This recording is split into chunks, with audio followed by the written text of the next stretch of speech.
Assalamualaikum warahmatullahi wabarakatuh. Perkenalkan, nama saya Nasa Putri Rosa dari kelas 12 MIPA 1. Indonesia adalah negara kesatuan yang berbentuk republik. Persatuan dan kesatuan Indonesia terbentuk melalui sejarah yang panjang. Dinamika persatuan dan kesatuan Indonesia bahkan terbagi ke dalam beberapa masa atau periode, yakni dari masa revolusi, kemerdekaan, hingga reformasi. Untuk memahami dinamika persatuan dan kesatuan bangsa Indonesia dengan lebih jelas, yuk ikut aku bahas. Yang pertama ada masa revolusi kemerdekaan.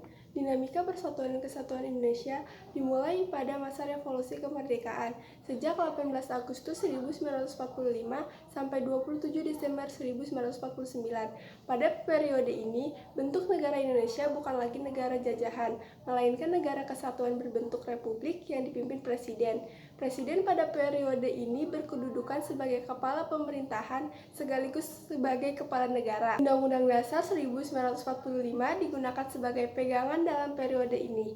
Namun pelaksanaan Undang-Undang Dasar 1945 belum sesuai secara murni, sehingga menimbulkan permasalahan yang memicu dinamika persatuan dan kesatuan.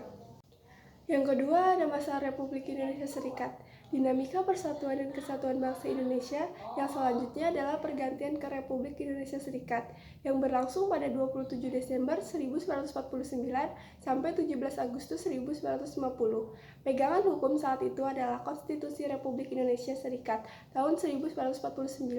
Oleh sebab itu, Indonesia berubah menjadi negara serikat atau federasi dengan memiliki 15 negara bagian. Bentuk pemerintahan yang berlaku pada periode ini adalah republik dengan Ir Soekarno sebagai presiden dan Mohatta sebagai perdana menteri. Sistem pemerintahan yang dianut adalah demokrasi parlementer. Pada masa Republik Indonesia Serikat ini terjadi dinamika persatuan dan kesatuan bangsa yang diwarnai dengan berbagai pemberontakan, seperti gerakan Angkatan Perang Ratu Adil atau APRA di Bandung, pemberontakan Andi Agis di Makassar, dan pemberontakan Gerakan Republik Maluku Selatan atau RMS. Yang ketiga ada masa demokrasi liberal.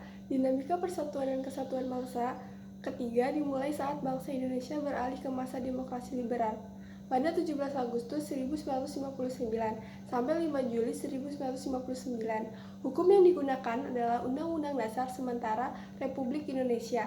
Bentuk negara Indonesia pada periode ini adalah kesatuan yang kekuasaannya dipegang oleh pemerintah pusat.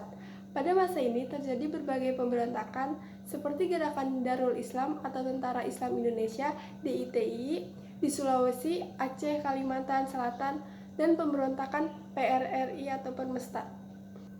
Yang keempat ada masa Orde Lama.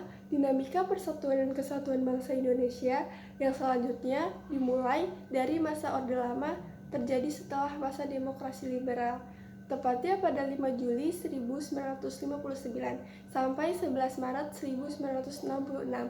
Undang-Undang Dasar 1945 digunakan kembali sebagai penyelenggaraan negara berdasarkan Dekret Presiden 5 Juli 1959 dengan isi sebagai berikut.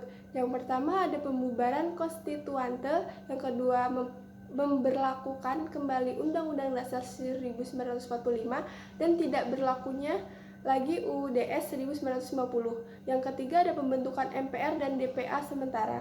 Pada masa Orde Lama terjadi juga pemberontakan besar, yakni G30 SPKI. Yang kelima ada masa Orde Baru. Dinamika persatuan dan kesatuan bangsa Indonesia selanjutnya adalah berakhirnya masa Orde Lama dan dimulainya Orde Baru pada 11 Maret 1966 sampai 21 Mei 1998. Soeharto naik menggantikan Soekarno sebagai Presiden Negara Indonesia yang siap membangun kembali pemerintahan berdasarkan Pancasila dan Undang-Undang Dasar 1945. Yang terakhir ada masa reformasi. Dinamika persatuan dan kesatuan selanjutnya adalah berakhirnya masa Orde Baru dan mulainya masa reformasi yang dimulai pada 21 Mei 1998 sampai saat ini. Memasuki masa reformasi, bangsa Indonesia bertekad untuk menciptakan sistem pemerintahan yang demokratis. Pada masa ini juga dilakukan amandemen Undang-Undang Dasar 1945 dilakukan untuk mengubah peran serta hubungan Presiden dan DPR.